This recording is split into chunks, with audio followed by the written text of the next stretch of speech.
नमस्कार दोस्तों, स्वागत है आपका अपने यूट्यूब चैनल जिसका नाम है द एकेडमिक रूट। आज का जो वीडियो है वो काफ़ी इंपॉर्टेंट है उनके लिए जो भी डी यू में एज अ गेस्ट फैकल्टी पढ़ाना चाह रहे हैं और जिनका भी सपना है असिस्टेंट प्रोफेसर बनने का एज ए डी यू में। तो उनको शुरुआत करने के लिए जो एन का जो वैकेंसी है वो एक बहुत इंपॉर्टेंट बोल सकते हैं कि एक उनको प्लेटफॉर्म देती है जहाँ पर वो अपना करियर जो टीचिंग करियर है उसको वहाँ पर स्टार्ट कर सकते हैं। जैसे आप सभी को पता होगा कि जो डी यू है वो अपने जो गेस्ट फैकल्टी एन का जो है और जो एस का है वो guest faculty academic counsellor S में बोलते हैं और गेस्ट फैकल्टी एन के उसमें वैकेंसीज़ में बोली जाती हैं कॉलेजेस में। आपको पता होगा कि एन जो अपना जो वैकेंसी है वो मई के आसपास हर साल निकालती है और ये जो टेन्योर होता है वो 1 साल के लिए होता है। हालांकि इस बार जो एन है उसने बहुत पहले ही अप्रैल में ही इसका जो फॉर्म है ये आउट कर दिए हैं, तो रजिस्ट्रेशन अभी ओपन हो चुके हैं। जो भी लोग ये जो गेस्ट फैकल्टी एज पढ़ाना चाह रहे हैं और जिनका भी एडॉक पैनल में नाम है, एक चीज़ आपको और इम्पॉर्टेंट बता दूं कि डी यू में सिर्फ वही लोग गेस्ट फैकल्टी का इंटरव्यू दे सकते हैं या गेस्ट फैकल्टी में पढ़ा सकते हैं जिनका एडॉक पैनल में डी यू के नाम होना चाहिए। फॉर एग्जांपल हर जो डिपार्टमेंट है, हर जो सब्जेक्ट के डिपार्टमेंट है वो अपने वेरियस अपनी जो एडॉक पैनल की जो लिस्ट है वो जारी करती है और उस लिस्ट में हर साल आपका वहाँ पर रिवाइज होती है वो लिस्ट, और उस लिस्ट में आपका नाम होना ज़रूरी है, तभी जाकर आप गेस्ट फैकल्टी के लिए एलिजिबल हैं। जो भी लोग एडॉक पैनल में रजिस्टर्ड हैं वो इसमें अप्लाई कर सकते हैं और वो अपना जो फॉर्म है वो फिल कर सकते हैं और जल्द ही मई के आसपास या मई लास्ट और जून में इसके जो इंटरव्यू हैं वो स्टार्ट हो जाएंगे। आइए देखते हैं कि जो रजिस्ट्रेशन फॉर्म है उसको हमें कैसे फिल करना है और क्या क्या चीज़ें उसके अंदर मांगी गई। तो चलिए शुरू करते हैं।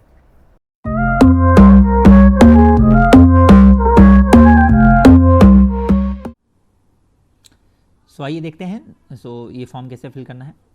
Non collegiate women education board guest faculty form 2026 and 27। ये भी मई जून में आपका जो सेशन होगा, जो सेमेस्टर न्यू स्टार्ट होगा, तब से आपकी जो अपॉइंटमेंट है वो तब से होगा और नेक्स्ट मई जून के ही आसपास आपका 2027 तक ये आपका 1 साल के लिए ये जो वैलिडिटी है इसकी रहेगी।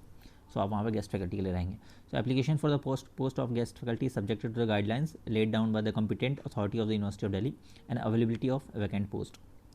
NCF reserves the rights to give preference to the experienced retired teachers। तो इसमें जैसा पता होगा कि जो एक्सपीरियंस टीचर हैं उनको यहाँ पर प्रेफरेंस दी जाती है और रिटायर्ड टीचर्स भी हैं वो काफ़ी जो रिटायर हो गए हैं उनको भी वो भी NCF में आकर यहाँ पर पढ़ा सकते हैं। इसमें आप जैसे करेंगे अप्लाइड फॉर, इसके अंदर आपको पूछा जाएगा कि आप कौन कौन से पोस्ट के लिए यहाँ पर अप्लाई कर रहे हैं। आपको उसमें चूज़ कर लेना है। इसमें अप्लाइड फॉर में आप बोथ यूजी एंड पीजी के लिए अप्लाई कर सकते हैं। देन वी हैव इसके बाद आपको करंट पोजीशन में करना है, तो इसमें आप गेस्ट फैकल्टी चूज़ करेंगे। देन इसके बाद अप्लाइड सब्जेक्ट जो भी आपका सब्जेक्ट है आप वहाँ पर चूज़ कर सकते हैं। पॉलिटिकल साइंस है तो पॉलिटिकल साइंस, अदर सब्जेक्ट्स है तो other subjects. Then we have name of the applicant, यहाँ पर आपको कैपिटल लेटर में जो भी आपका नाम हो वो वहाँ पर आपको मैंशन करना है। मदर्स नेम भी आपका जो है वो कैपिटल में ही आपको डालना है। देन फादर नेम भी आपका कैपिटल में। डेट ऑफ बर्थ आपको डालना है नॉर्मल जो भी आपका डेट ऑफ बर्थ है। फिर इसमें आपकी जो भी कैटेगरी है, यूआर है या ओबीसी है, ईडब्ल्यूएस है। ईडब्ल्यूएस का और ओबीसी का जो सर्टिफिकेट है वो 1/4/2026 के बाद होना चाहिए, यानी कि जो अभी आपका जो न्यू सेशन है वो 1 अप्रैल के बाद से इसमें इशू होना चाहिए, तभी जाकर आपका जो ईडब्ल्यूएस है या ओबीसी जो है वो वैलिड रहेगा। Then we have male female gender जो भी दिए आपका है। मोबाइल नंबर आपको यहाँ पर डालना है, मेंशन करना है।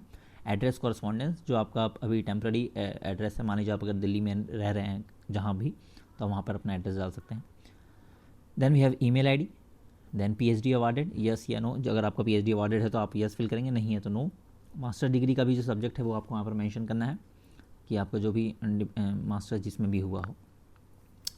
Then we have master degree in relevant divisions, कि आपको कौन सा डिवीज़न वहाँ पर मिला है, क्योंकि ये जो एडॉक पैनल है वो एडॉक पैनल आपके डिवीज़न के इस पर डिसाइड होता है। फॉर एग्जांपल इसमें आपके जो कैटेगरीज़ होती हैं, कैटेगरी 1, कैटेगरी 2 एंड कैटेगरी 3, तो उस बेसिस पर डिवीज़न के बेसिस पर वो वहाँ पर डिसाइड होता है, इसलिए यहाँ पर आपका जो डिवीज़न है वो मांगा जा रहा है।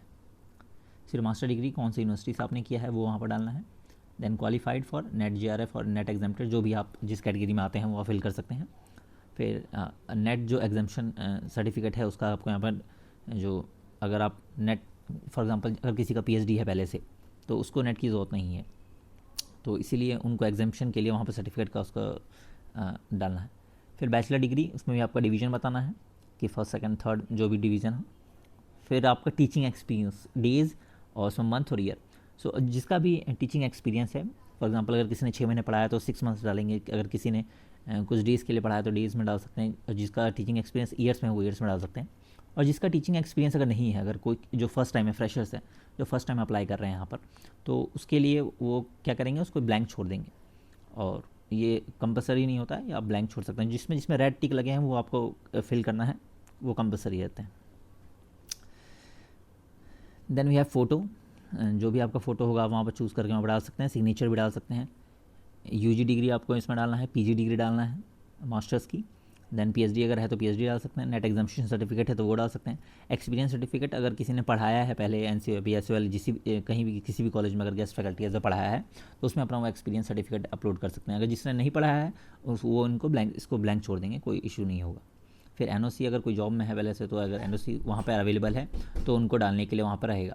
Then we have retirement certificate, जो जैसे मैंने आपको बताया कि रिटायर्ड टीचर्स भी इसके अंदर अप्लाई करते हैं। सो अगर रिटायर्ड टीचर्स अप्लाई करते हैं तो वहाँ पर रिटायरमेंट सर्टिफिकेट उनको डालना होगा। Then we have category certificate, so आपको जो भी कैटेगरी है, जैसे मैंने बताया EWS OBC non criminal SC ST, तो वो आपको कैटेगरी सर्टिफिकेट इसके अंदर डालना है।